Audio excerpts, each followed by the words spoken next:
Alright, so this is the second video in the Stronghold session from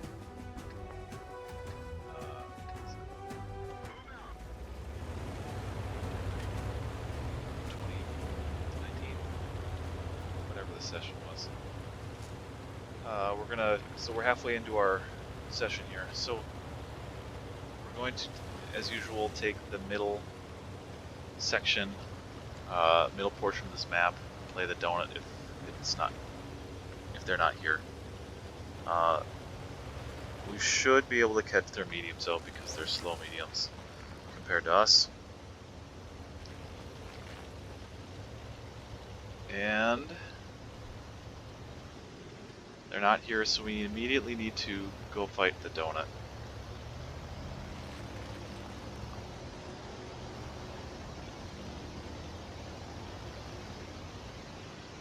We really should try to keep our mobility up here. Get right into it, take out tanks. I'm going to wait just a second because I was the first one here. I really want these Cromwells to all kind of crash in here with me. So, there, now that we're in, I'll go into. Just because you're in doesn't mean you need to, like, just leave your tank there for them.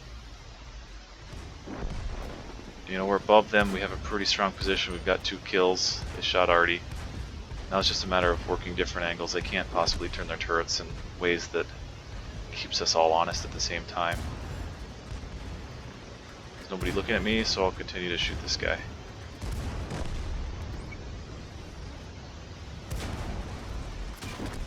Probably a little careless. But we're pretty well commanding this game at this point.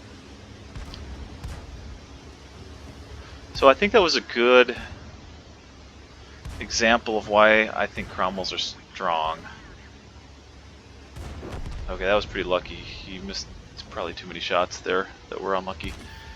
You know, even with this, if this other 85M was in it with them, I think we would have beat them. So this is, I mean, we were able to confirm that they were or weren't in a part of a map with our entire force, and then also get back into it and get to a better position and use mobility. So that was a pretty good win, and it played in a way that was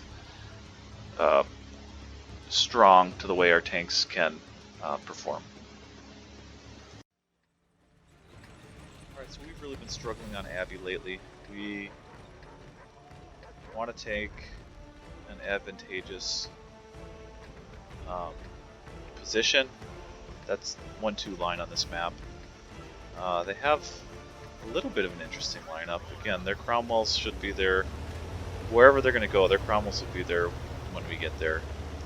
The Rudy and KV-85 might be a little behind. And then 37, similar thing. So if we theoretically can stay together and kind of slam our tanks into theirs, we should be able to fight an uneven match. And like I've said many times, it doesn't really matter what you're talking about,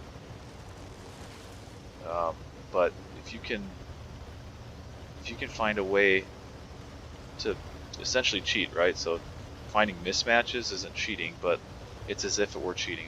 If we can find a mismatch, we're going to win games.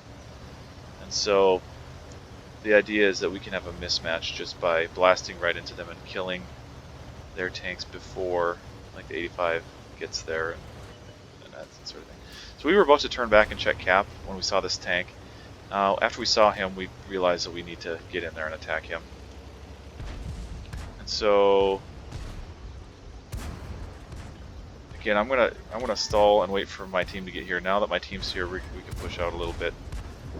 So we need to keep the pressure up here. We're in actually really good position. So we've got all of our tanks alive, getting into 2 and 3 of theirs, and their tanks down below can't not shoot us.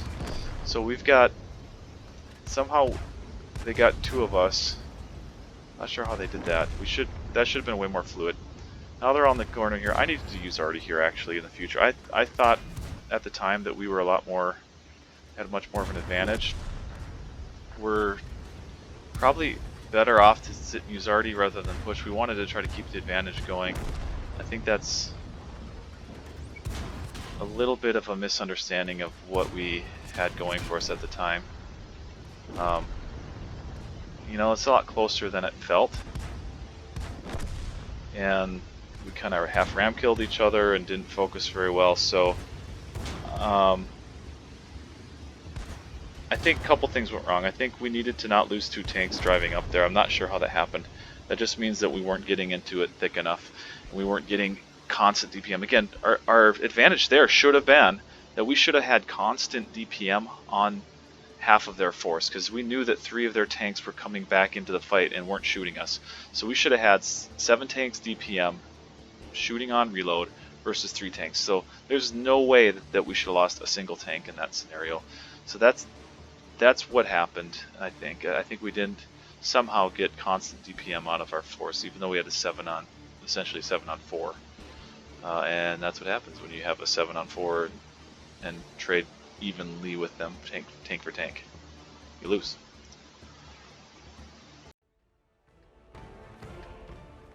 Okay, so we get Abby again. Again, we're going to plan to go down the 1-2 line and try to fight it out with their Cromwells. This should be actually a really even matchup, except, again, theoretically their E2 is going to move a lot slower than their Cromwells. It's way, way slower. And whenever I see tanks like that have multiple usable guns, because actually the derp gun is kind of usable, you know, you always have to just remind people that, hey, E2 could be derping. Don't just sit there and trade with him, because all of our tanks can be penned by stuff like that, and all of a sudden we're taking multiple module damage and that sort of thing. So again, we don't play well, as we talked about in the first half of this video. We don't tend to play well when we're less aggressive and we are left to our own devices. So we're going to try to get right in here. I probably should have waited for the Cromwells a little bit. I guess I can run over rocks to slow myself down. So they're not here, and we need to turn around. I'm gonna first one, so I'm gonna press and get vision on this corner. Everybody else is gonna go look back through the middle and back at their base and try to figure out where they're at. So they've checked through the middle, they're not there. There they are on cap. I don't know if they're really gonna try to cap us. It looks like they went probably through like the 7 line. It looks like they are gonna try to cap us, so we're going to have to try to reset them. They're saying that they're behind the rock. Found their E2. Their E2's base guarding. As I'm driving here, I'm going to reset them with Artie as our Cromwells can get back into it. So if I could not only reset them, but take a tank or 2 out, then we're going to have a considerable advantage. So yeah, there you go. Artie killed 1, and I'm sure it did damage to another. It also got some resets. So now we've, in that process, in that time, we've realized that the Cromwells had to jump around to the ramp and get up in there. So they're doing a really good job. 1 or 2 tanks can stay up top, but that's not too bad. You know, it's kind of, it goes by positioning where they last were. If they were way the heck away, it doesn't make sense for them to try to get in there if they're only 1 tank. So, but you do need a bulk of tanks in there to try to reset. Their E2 should have no chance of engaging us here. So we're just gonna... Well, that was weird. I think there was like a little something in the way there. Jeez. Alright, now we can push in safely and take this guy out and go find their E2. So I think the thing that was important in this game was the early recognition that we needed to turn back and get back to reset cap. You know, we do it like over and over and over again, and like don't, and it's nothing, you know, like, but that's a time where it really super mattered, where we had to fly back to cap in order to get resets immediately.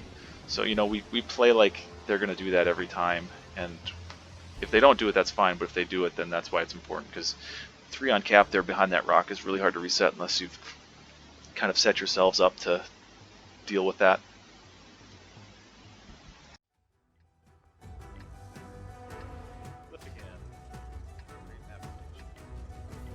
So similar thought, we're going to take the middle, do damage if we can, and then readjust to the donut if we need to.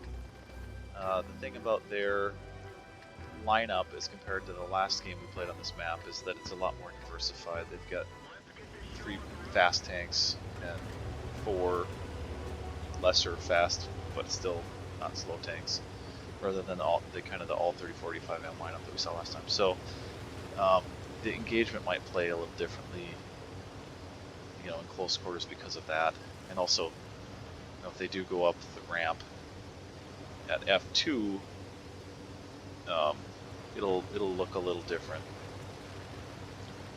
So here we are. We have to be positioning ourselves in the middle to do damage on their tanks as they drive to position.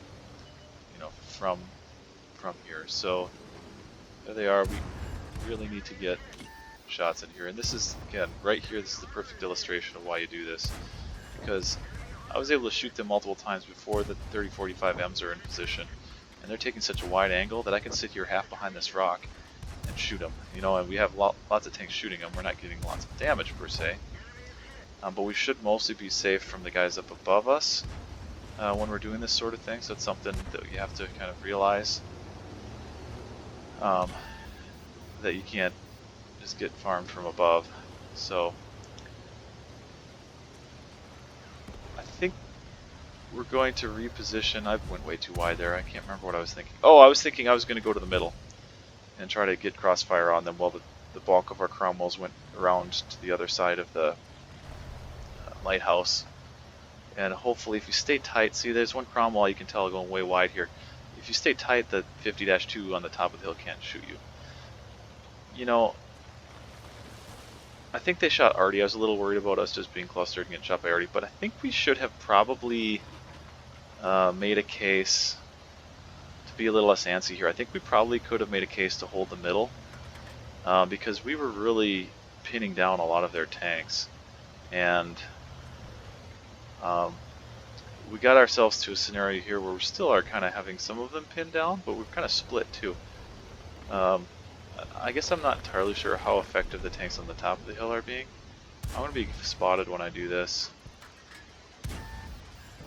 Hopefully we can use that to get a kill. So now we're up 2 tanks. That sounds pretty good.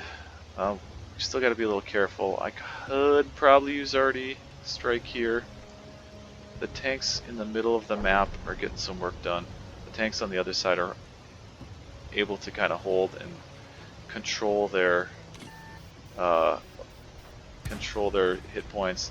This was, I think we knew this guy was back here based on where we're getting shot, and so that is a real, I guess, issue, is when they have a tank invisible back there. It does make it so various angles are harder to play through the middle, and it's really hard to spot them until you get close like this. So.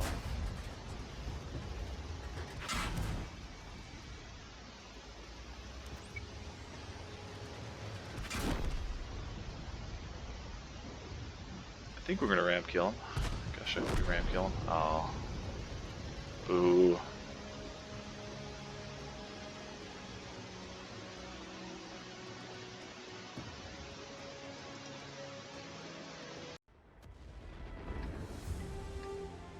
Okay, open map. Brokrovka. The general way that I tend to think about this map is control vision in the middle early, so we can hopefully know what they're doing. If they're overextended towards the middle, we can use our Cromwells to play down the 2 line to get behind them. Otherwise, it becomes a try not to get spotted and play them at distance game. I don't know what to think when teams have the AMD. These wheeled light tanks are at least interesting. I don't know if they're good. I think they can be. But compared to the higher tier ones, the mid and lower tier ones are just not as strong. So though that tank's a pain in the rear and spots me there, there's reasons that it's probably weaker than other things. So we got their light tank out. We really should be pushing 2-line as soon as we don't have shots here. You see one of our Cromwells is trying to get vision out in front. There's still a KV-2 out there somewhere, and there's still a medium tank or two. But their Thunderbolt is in a really bad position comparatively. You know, it's just not easy to do much from there. I'd love to get out of here, but I'm pretty sure I'll be spotted if I do. Our Cromwells are taking a really... There we go. So they're safe. Cromwells are taking a good line. I don't know. Maybe I should have tried to get out. I think I was worried about getting spotted. Of course he's shooting HE at me. So he like 2-shots me basically. But now, you know, that tank's out of position. The Thunderbolt's repositioned. And this is something that we're not good at, is playing these bushes and not just getting all shot to shreds. We tend to continuously find places where we get spotted, get shot, and sit there and let them shoot us. And so, you know, like at this point, it's because the 85M's coming down from the south, down the line from the south. You know,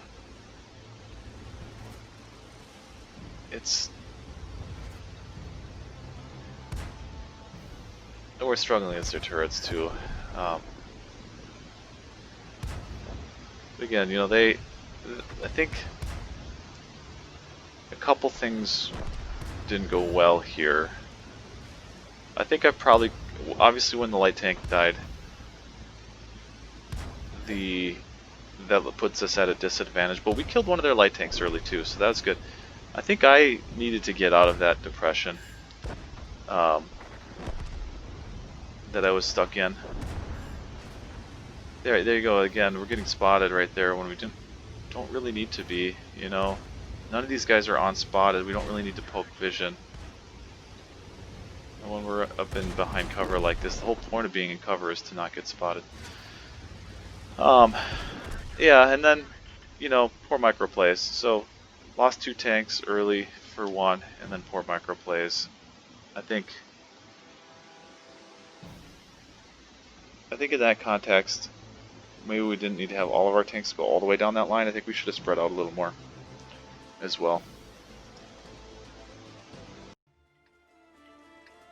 I guess I don't remember this at the time, but this map rotation is ridiculous. We get like the same map 2 or 3 times in a row consistently. Okay, so for reasons that I just described, because we're playing the same map, I think we would try to do basically the same thing on this and establish vision, play down the 1-2 line.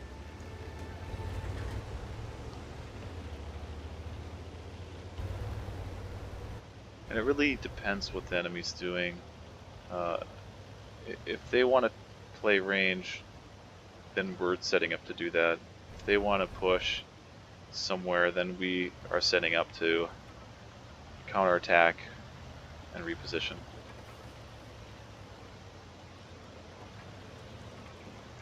So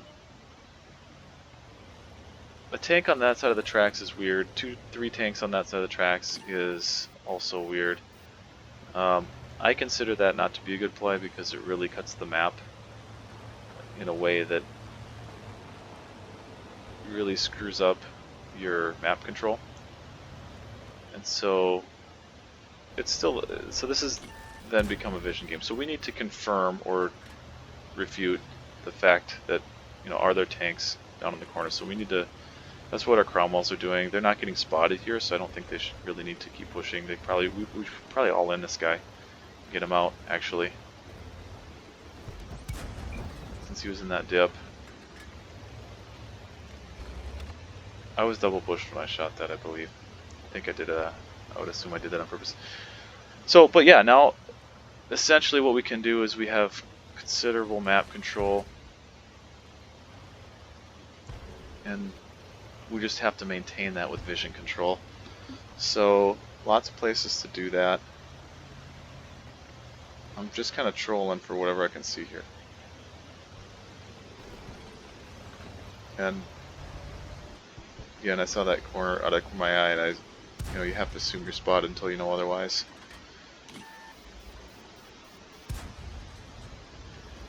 Our Cromwells are now repositioning. They probably could have done this a little earlier.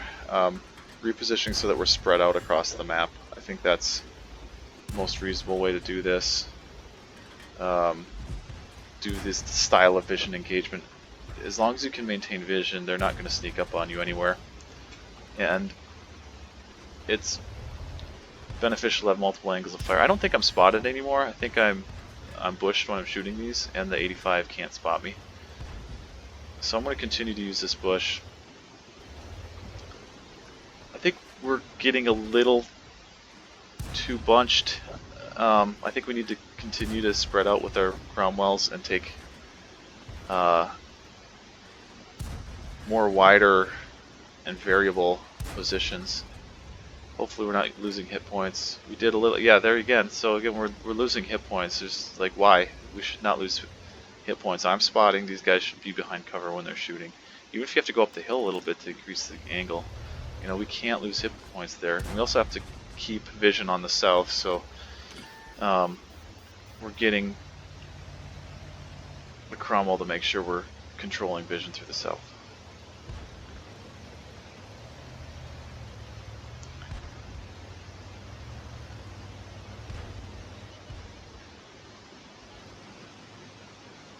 I've been having pretty good luck with this bush. I'm going to stick with it. I think our 64 reposition mostly for not vision support, but for fire support. And I wish a couple other Cromwells would have got the memo. Maybe I need to be more explicit. I typically say, okay, spread out along the bushes or spread out in the back. Get different angles of firing. I usually say that. I actually usually say that, so I don't know. And they're all within probably 50 meters. That was careless of me. I'm gonna check. Are we getting spotted and shot? Okay, not much since last check. Not at all. I do believe. So I think this play has become stagnant, and we probably should try another angle. We should probably dispatch some Cromwells to play through the south, and I think we do that actually. I'm glad that I can agree with myself even on retrospect. I should also probably use Artie and just take one of these guys out, but it's so hard on open maps to use Artie because you just don't know when people are just going to wiggle to a different position. You'll miss them.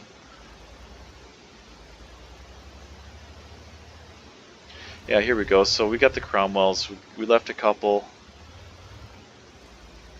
to keep ongoing supporting fire. I heard that one take shots there. Yep. Again, you can't be spotted. You can't be spotted. Can't be spotted. Can't be spotted. They have a tank doing the same thing that I'm doing. You just can't be spotted. You have to know how not to be spotted. I can't tell them what bush to line up in, right? Like I don't know. It depends. It's going to be different and fluid and changing every step of the way here. So yeah, we're talking like, man, should we cap and push out? It's probably a good play actually. Would be to cap and then maybe leave a Cromwell in the back corner. But I think we want to go for blood here.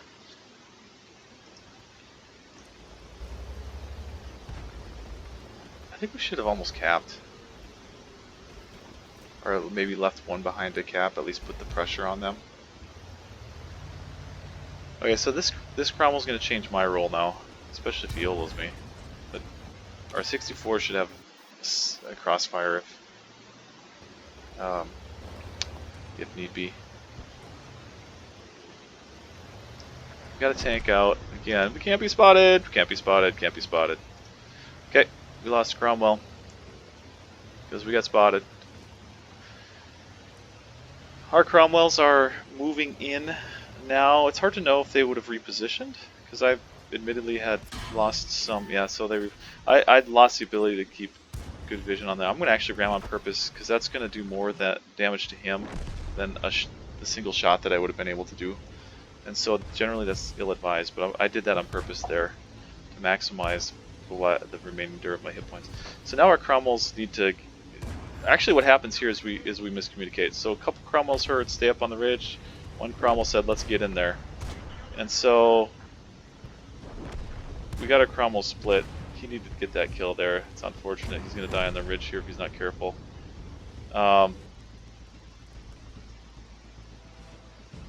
You know, miscommunication and or mismicroplays of some kind there obviously happened because some of the Cromwells went in and some of the Cromwells stayed behind, and so that's ultimately going to get you losses. I feel like as long as we stay coordinated, we still have a half a chance here. Again, recognizing that we believe that we have a strength in focus fire compared to other clans that we play. We tend to be able to do that. So I think we're going to go in. Yeah, we're going to go in and focus. But we're not focusing, that's another issue. Okay, we got the low health tank at least. Two on one. Get him out. And so this is a good scenario right here. This is a, you know, double hit point advantage. We got to shoot him twice and we can get shot like 4-ish times. So there's one for free. A miss, 2 for free. We're driving away and letting the gun depression troll us. Missed another one. And so we just got out traded for 550 hit points without doing any damage. So that's a player with like less than 1,000 account battles. So I guess I'm not maybe surprised that happened or as disappointed. Hopefully he learns a valuable lesson there. He should just ran right into him and shot him twice. But instead he tried, I don't know what he was doing. Again, maybe we should have been more explicit. I'm pretty sure, I knew he was the person with the least experience. I'm pretty sure I said, just go over there, sit in front of him and trade 1-for-1 with him. But, you know, apparently he was nervous or doesn't know, he obviously doesn't know the game as well. But yeah, I mean, any single other player on our team would have just sat there and traded with him and won that game. So that one was disappointing. But I don't think we lost the game right there. Actually, I think we lost it when we lost to Cromwell in the back for no reason, and I think we lost it when we were uncoordinated with going in versus not going in from the middle location by the tracks when we sat and shot. And I think we ran out of shots early and didn't recognize that and didn't respond. So it looks like you lose that game at the end, which I guess you always win or lose at the end, I guess. But and we did lose it because we were able to not just sit and trade 1-for-1 with them, even though we could have missed 2 shots and still probably won. But we also lost the game from in other dimensions as well.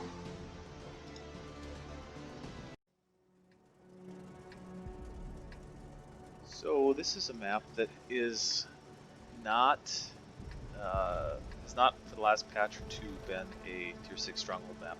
So I played it in Strongholds and such in the past. Obviously it's a random queue map, but you know, I don't, because of that there's no tendencies. I don't know what teams are going to do if they've not played this map in a couple of years in Strongholds. So we're going to, because of their lineup and because of the fact it's an open map, try to keep distance early and do distance safe damage, hopefully without getting all shot up in return. And so our light tanks are going to get vision through the middle. We don't want to play them like along the eastern flank. Our Cromwells are going to go up and kind of be flexible with where they end up, kind of along playing the AB line. It looks to me, obviously, like if you're going to split like that, you're probably doing some form of non-aggressive gameplay, right? You're not probably going to be, you know, having multiple different tank types in different positions and like also pushing hard with one of those. So they're doing some form of camping. So our Cromwells are going to take that position, but they have to be careful not to get too carried away with losing hit points to haul down 30-45 M's. There is a bush up there that you can use oftentimes to get free shots. They're already worked to get free shots. You know, like snap a shot and then you're. What happened there? Oh, Artie killed our light tank again. Guys, can't sit still and get shot by Artie. That's bad. I don't know where their heavies are, but I'd like to get into the back of them here. Now they're all spotted, so I know where they are.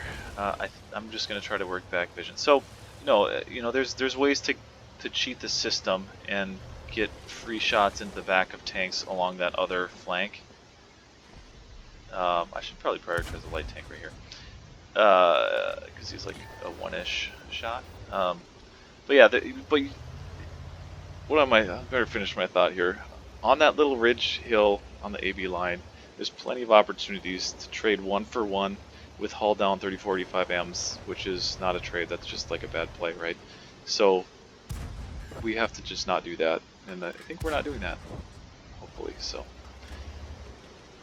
especially if I get free damage into their heavies, and this is free damage. I think he blind fires me here. Yeah. Our Cromwells are kind of re-spreading out. We're going to try to keep some of them together in case they do want to push us, but we're also grabbing multiple firing angles in order to be able to get side shots on them as they get spotted.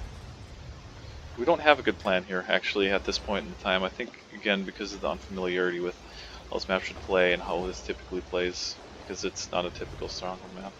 But, I mean, I think we're okay right now. They're going to eventually get frustrated with me slowly whittling away a heavy for free and have to do something. And when they do something, we'll be able to respond, because that's the strength of the Cromwells or a strength of the Cromwells, I should say, is that they're responders. I should look for shots on the other 150 as well. There we go.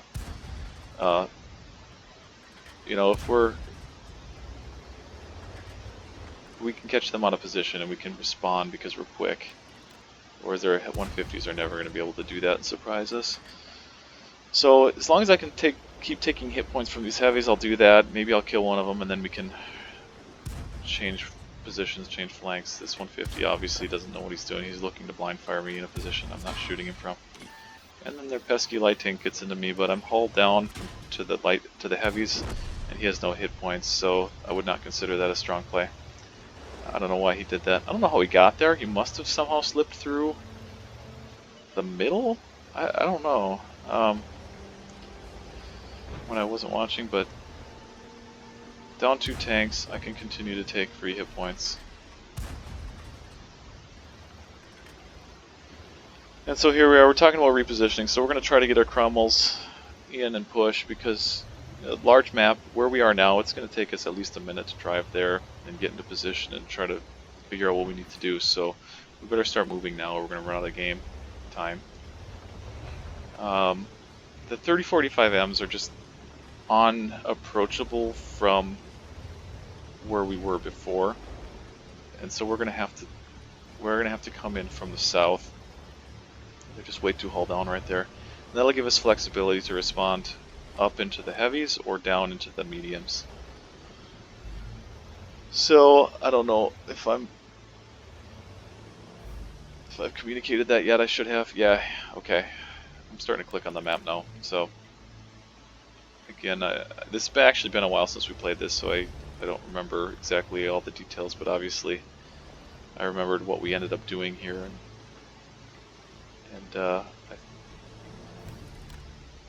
in hindsight, I remembered it sooner than I thought of it in the game. So how about that? So it's stagnant now. As soon as I think we left the one Cromwell just to continue to keep vision and continue to have an alternate firing lane. And also, he's just so far removed that he would get spotted if he tried to move there without going all the way around. So it's just a matter of kind of timing that he's going to stay there.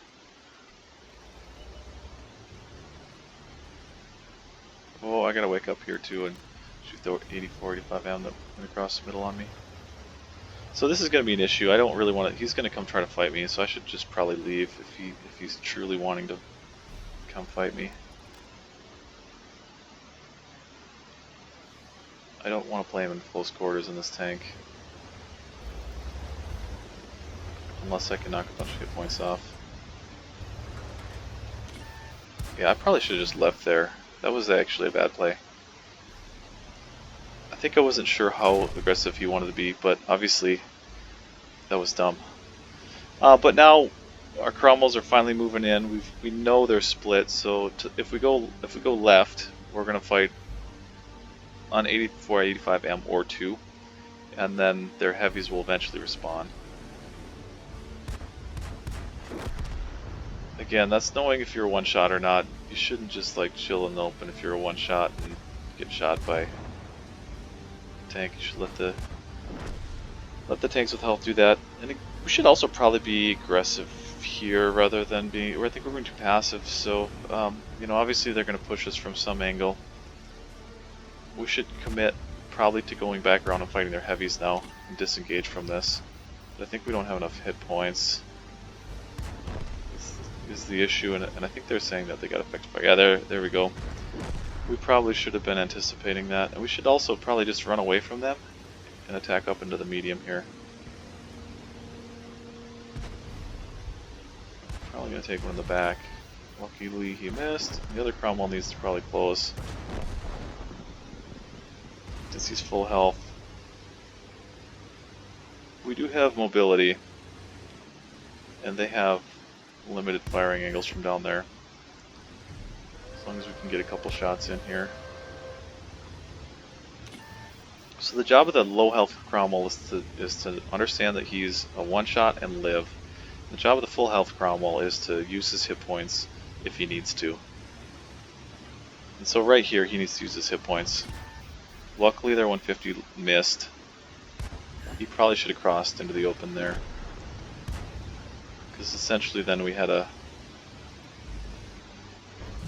tank lose his health.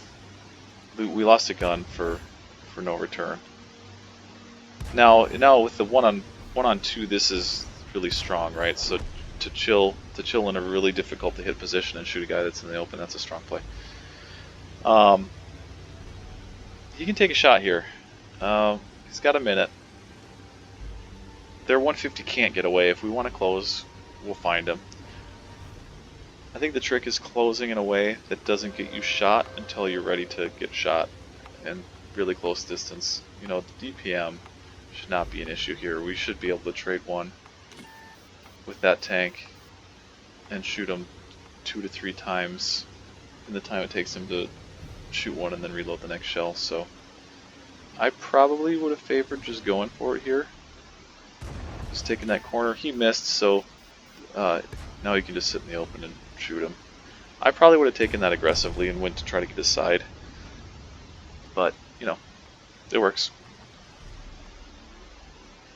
But yeah, I think there's, on that map, or in that game I should say, a theme that I feel like we still need to try to realize that when we're one-shots we need to conserve our hit points. I know it feels good to shoot our guns, but we were amassing our Cromwells there ready for an all-in, and then when it wasn't happening we started trading on the corner, and you can't trade when you have no hit points, right? So the healthier Cromwells should have probably been trading.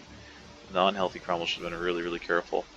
Maybe Bob was being careful there, but he ended up maybe just barely clipping a shot on his tank or whatever. But you know, again, it's the value of a gun just can't be understated. The other thing I'll say about that is I think we should have probably been more definitive with our play. I don't like just sitting on that corner like that, though I felt like we needed to kind of take that tank out when we did. We probably should have been a little quicker to either just push in, especially when their heavies didn't show up. We should have probably pushed their mediums sooner. If they were going to come down that side that the mediums were on, they would have been there. So we should have anticipated that they're going around. And either play I think is legitimate. We could have gone and faced the heavies first, and then dealt with the mediums. But either way, you know, splitting their force works out good for us.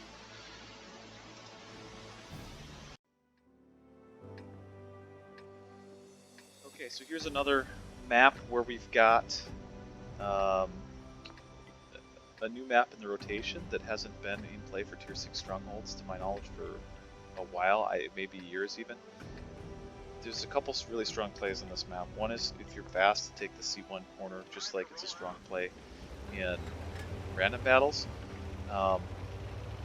The other strong play is to stay low on this side of the tracks and just skirt those tracks right into their base and play them close range if that's what you want.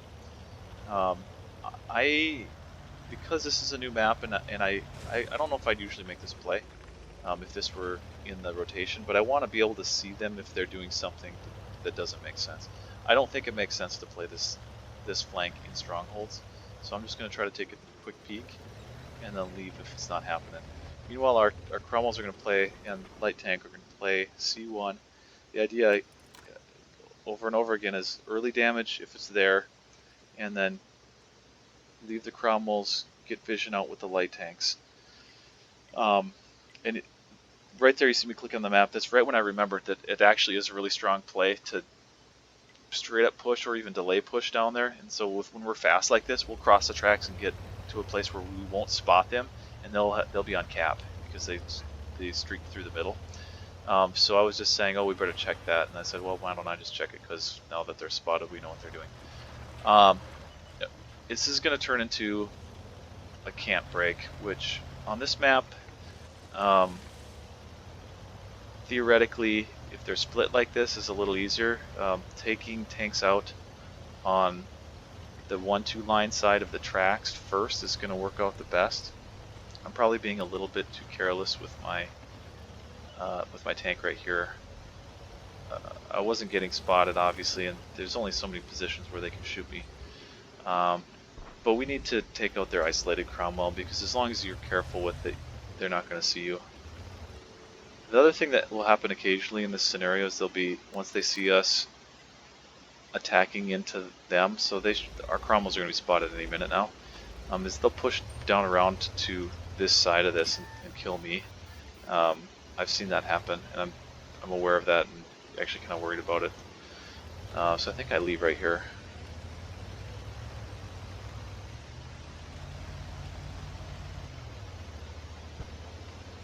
So yeah, Cromwell and now M6 on our side of our main forces side of the tracks. We need to kill them. As long as you stay moving, you have the hill and then the terrain in between you, so it's really hard to get shot. Our main force is fine, so we're gonna provide flanking fire and just kind of keep their tanks stalled.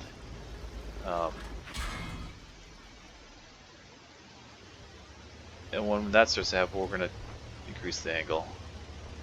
So there you go, the M6 died, and I believe their Hellcat must have got shot from one of the tracks, but their Cromwell that was initially over there didn't die.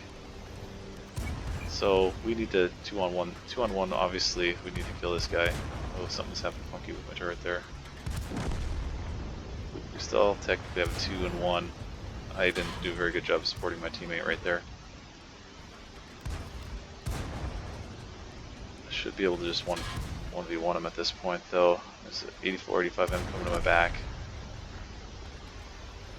And now I'll just run away from him. Meanwhile, while that happened, you know, if they commit 3 tanks to go kill 1 or 2, then we need to respawn, because we'd already had a 2-tank advantage there. So as soon as those guys disengage to chase me and the Cromwell, then our Cromwell's pushed across the tracks.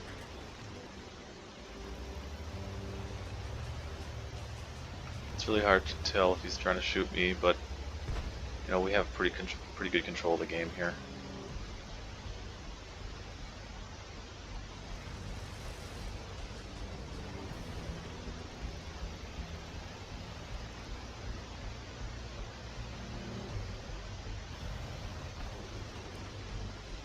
My gun's broken, but I don't feel like it's actually worth wasting the credits to repair it, because it's just not going to matter in the outcome of this game. Obviously I'll fix it I'll do that in Strongholds quite a bit. If the game's in hand, I won't repair, or really out of hand, I won't.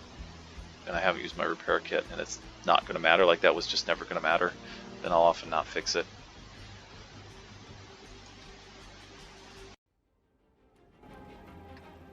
All right, again the map rotation.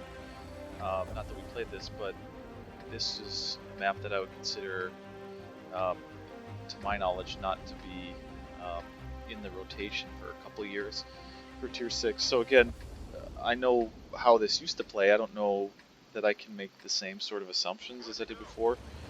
In general, there's, I mean, obviously there's only really two flanks that you can play. You can go a 9-0 line, or you can play through the rigid D.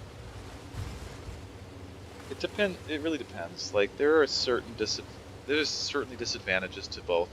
Like the disadvantage to this play is that it's probably defensively stronger. That we can stay behind hard cover on the other side of the tracks as much as we want, depending on where their tanks are. Or other light tanks can go spot, stay alive. Will we push in? If they're not here, we're going to push in more, at least to check the next push.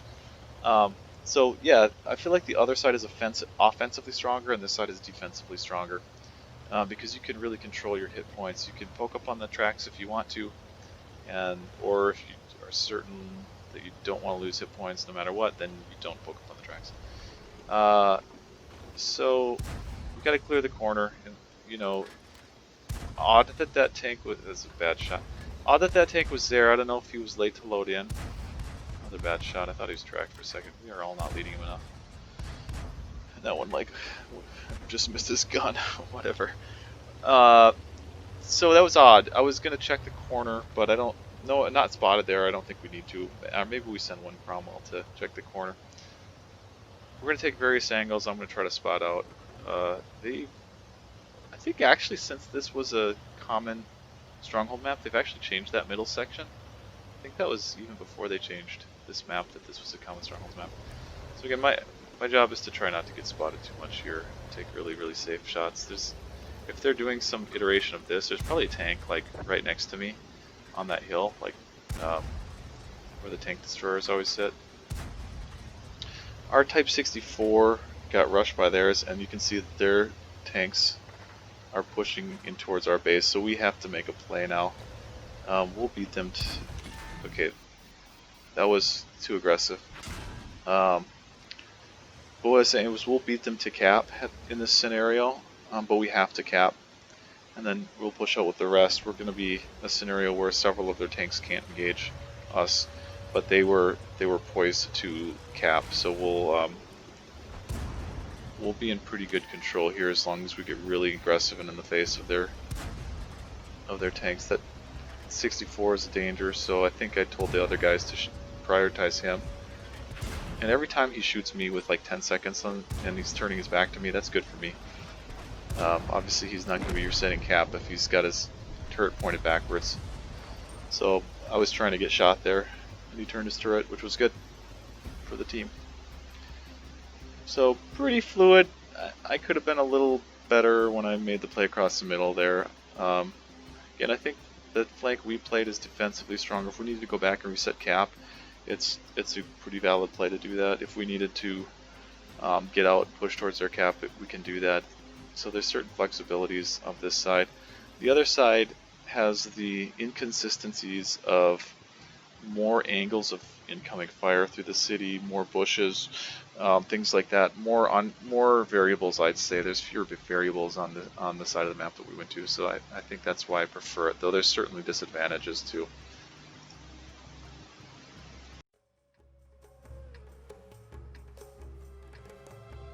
All right, on Sand River again. I've been having differing thoughts on how we should play this based on what our perceived relative strengths are as like just a functioning unit,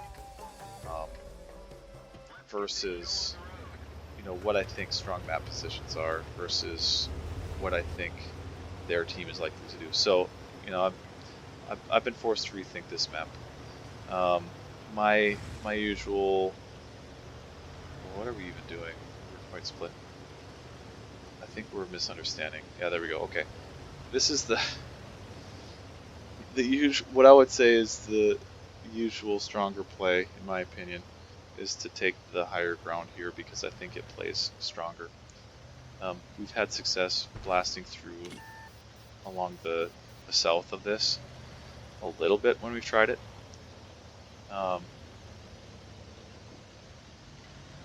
But you can see their tanks are out. They're looking for something to do. So what we're going to do is we're going to cap behind them.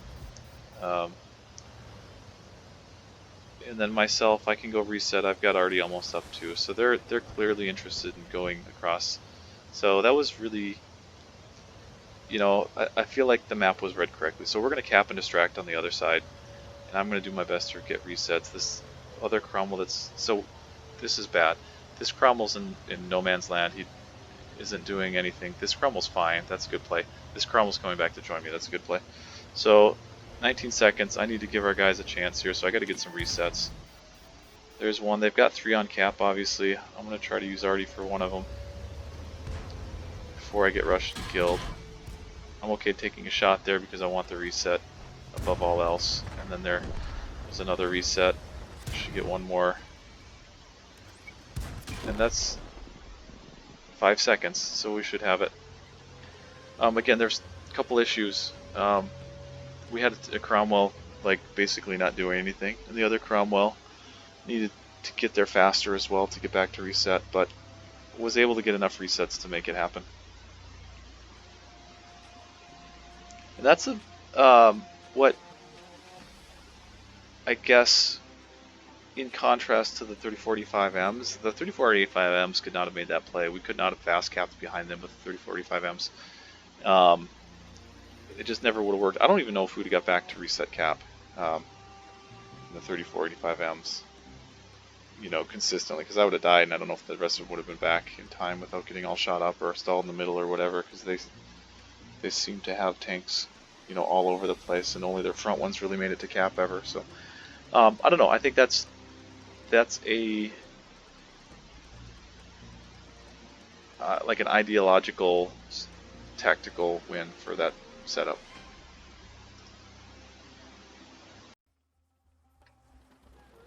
Okay, again with the map. So same story. I guess I don't need to re-explain myself. I guess I'll comment this time on their team makeup, right? So they have an ultra inflexible team makeup that we want to try to fight either at a distance or individually as much as possible. I think what we're doing is that we're going to play through the south this time, again because the reason I just described is being unsure of the best way to play this map, with what we do well, or what I perceive that we do well. I want to spot. I should have pretty significant advantages in vision. So those guys are not that far away from me, and I'm spotting them. That was pretty good shot, pretty lucky shot. So we know that they have 3 not super fast mediums up there, and we know the 37's down there, and it looks like their heavies are going to be in the middle. So we got to kill their light tank. He has to die. He's isolated, and then we can reestablish from there. In this scenario, what they should do is establish dominance through the middle of the map. I overdrove that. I'm gonna just kind of stay back to make sure crazy things don't happen. 150 position, very odd. Their mediums do not have shots on us, so same with the KV2, very odd. I don't get their positioning. The ARL is completely alone. Hopefully we can just ignore him and then attack into the heavies and then kind of go from there. They're not going to cap now, like it's declared, so I'm going to get into it. Their mediums really should be worried about us capping. We've got a guy in cap. I wonder if the KV2 is AFK. I think he may have been. I'm not entirely sure about that. So again, we're capping to make them move. We're not capping to cap here. I do not know where that one went. As long as he lets me shoot him, I want to do it. And usually when I've got a tank like this that's not looking at me, that I'm just like doing on reload DPM to, I usually tell the guys like, just chill, whatever else you're doing, don't lose hit points for a minute, just let me solo this guy for free, because you know that makes anything else that we've got going. Now he was tracked in the air, so he couldn't shoot us anyway, but you know I'd say that's a team dynamic thing that we got to make sure that we are always communicating. You know, I'm getting free DPM on this guy, just sit behind that rock, don't move. Oh man, I hope we ram kill this guy. Oh, not gonna do it. We're gonna need reinforcements. Close. Oh, come on. That would have been the ram kill right there. You can't sell out.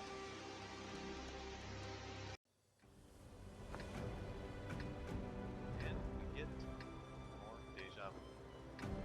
So, similar idea. Let's attack to C1. Again, this time, as much as anything, they have 2 tanks that shouldn't be there, and 3 tanks that should be still getting there if they go to that location, which again is considered, I would consider, and is considered, one of the strongest positions on the map because it's flexible. You can push down that line, you can come back if you need to.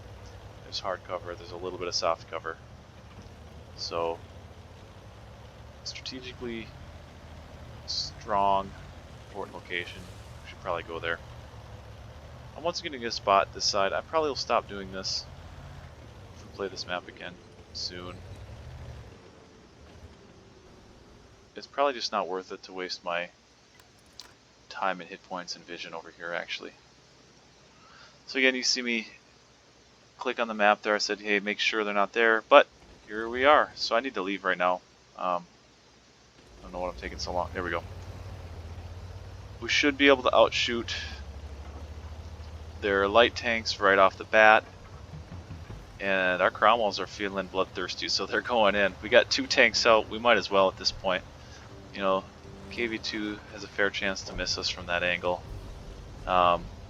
Super strong, aggressive play. We're playing a mismatch, but we have a strong position, and we're being aggressive and definitive about things. So we're going to go for it, and I like it. The challenge here, and you know, obviously I realize that I really need to get my hit points in the game. Challenge here is to kind of keep it going without stalling out. You know, again, we've got an effective 2-on-1 me and this other tank, so we should feel pretty good about that. The KV2 just shot. The correct play is to ignore the KV2 here, probably. I think I'm wasting my shots here. I should be shooting their medium in the back, but now I see the 1 shot, so I stop. So pretty good win. I made it. I'll say I made a mistake there. I should have shot the medium in the back, as the KV2 was going to be reloading and unlikely to shoot again regardless. But we got a good win.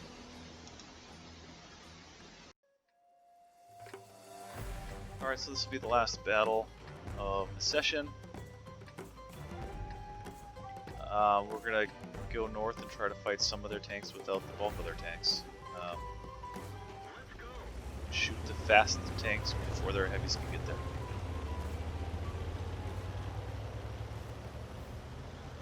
And then you always have to have the what if that's not happening, right? So the what if that's not happening, once again, is to check to make sure they haven't gone across the middle, which would be an atypical play. I'm really trying to get a feel for these heavies here. That's why I went so far south. If they're not here, we're going to go check cap, make sure they're not getting behind us. And spread out, because the only thing they're going to be doing if they're not here would be camping, and they're not going across the middle as they're camping. But that's the what ifs. So again, we're going to be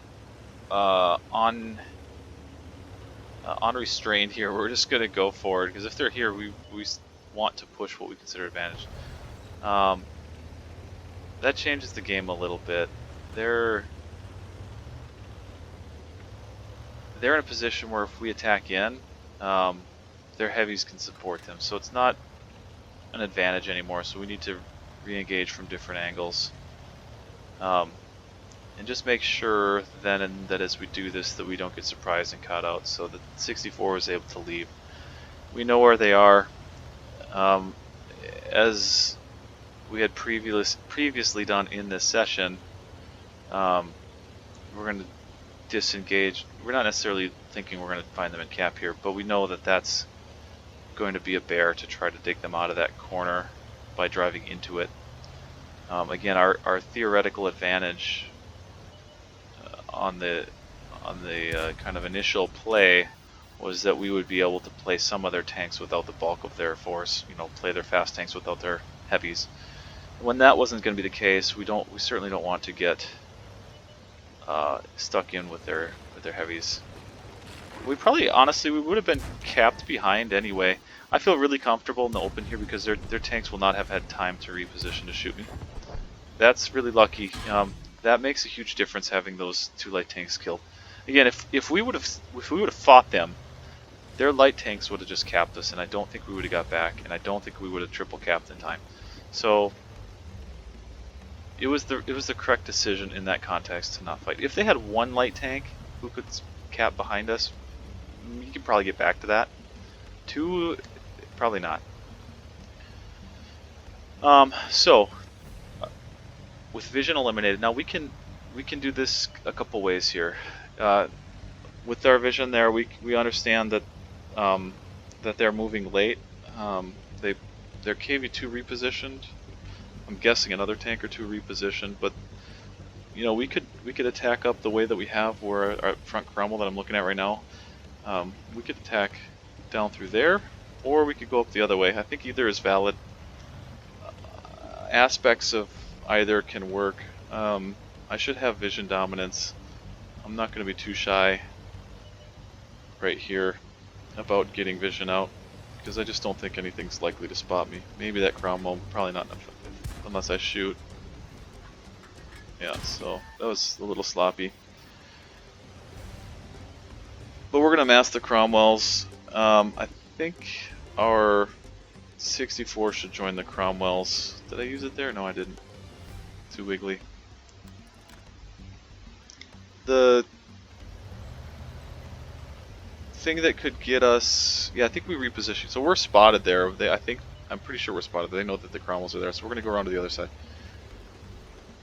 A danger here is, you know, being up by 2 tanks and not going in forcefully enough. If their KV2 one-shots one of our tanks, then all of a sudden we have way too fair of a fight again. And so we want to have, if we're going to allow a cromwell to be sacrificed against a KV2, we need to make sure we take advantage of that. And if we're split like this with our light tanks on the edges, then we are not going to be able to take advantage of the KV2 potentially one-shotting us. So yeah, we're disengaging. They've repositioned. Now, in effect, their 150 should be relatively isolated. I probably didn't need to shoot the arty there. It looked like he wasn't going to be elsewhere, so it works. But again, now we have a scenario where we should certainly be able to lose a tank to KV2 one shot and still have the ability to kind of roll. I think our other light tank should get closer, because I mean I'm going to have some shots here. You know, I'm not able to directly support with my hit points and such. I guess I don't have many anymore, but you know. Yeah, there he goes. He's in. So we're rolling at this point. We have high probability to win the game based on our team's positioning. Their 3045M that's up top isn't really in the fight. Their KV2 isn't really able to make use of multiple shots against us. I believe we're going to kill the Cromwell first. That'd usually be the correct play there. And deal with the medium. So my idea here is, yeah, there you go. Can I extend my the usefulness of my hit points. So I was able to extend the usefulness of my hit points by taking away his DPM. I drove past him and got his turret turned, and was able to make him not shoot on reload. So I stretched my. I knew I was going to die, and I knew I was a one-shot, but it's always like, can you stretch that? Can you get any more out of that? And in that case, getting any more out of that could have been a couple things. I probably could have rammed him, because I probably would have done more than my hit points, and I could have stretched my hit points in that regard. I chose to try to sneak behind him like that, and negated his DPM for a while. So that was the idea. So I guess as a team, that one went pretty well as well. With a couple of regards, one would be not overextending in the beginning, like taking our plan and being flexible with the plan and repositioning as appropriate. So that was good. I think getting those 2 light tanks out early was really, really important, and it allowed us to have a tank and vision advantage and reposition. And then also the recognition that we needed to not lose a tank to that KV2, and it'd be easier just to go around the other way. So we were relatively fluid with our movements as a team and our shots and everything like that. So as a game, that one went pretty well, or that game went pretty well as a team, I should say. And again, this session was relatively good to us overall, and I think that's for a couple of reasons. It's easy to remember the ones you should have won, like where we had essentially the rookie doing something that, in another couple hundred battles he won't do.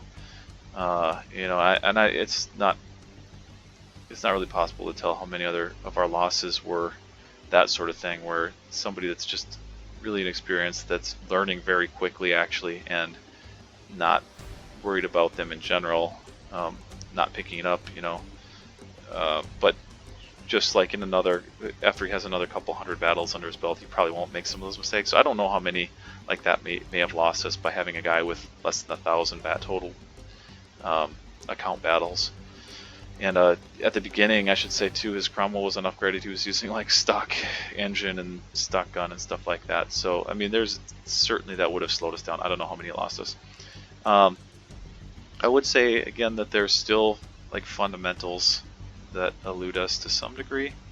We're still really not comfortable with, I think, various aspects of microplays which we need to improve upon, and situational microplays like I talk about constantly, when and how to not be spotted when you really need to not be spotted, and it doesn't matter. You're obviously, there's times in World of Tanks where you're spotted and you don't care because that's what's happening. But there's certainly times in World of Tanks where you need to know if you're spotted or not, and the likelihood that you will get spotted, and the likelihood that you'll get all shot up if you get spotted, and how to use cover to not let that happen, and how to, what goes along with that, how to conserve hit points when you're like a one-shot, how to control your hit points, giving hit points when it's appropriate and needed, but otherwise not losing them for reasons that are poor plays. So, but yeah, overall, I mean, it's hard to. It's easy to want more, and I guess that's a good thing. Like we should want more, and we should want to do better. 16, 9, and 1 was our record, so whatever. I'll calculate. I guess like 50, some high 50s, 60% win rate, something like that. That's pretty good for compared to the last couple sessions that we've had. So, but again, always trying to get better. I would consider us not done getting better until we're hitting like 70s and the 80% win rates on the evening consistently. And so we've got work to do, and hopefully we can take some of the things that we're seeing with gameplay review and apply them to future games and win some of those that we're losing now. So I'm going to call the video here, and we'll hopefully get some more Strongholds going in the near future.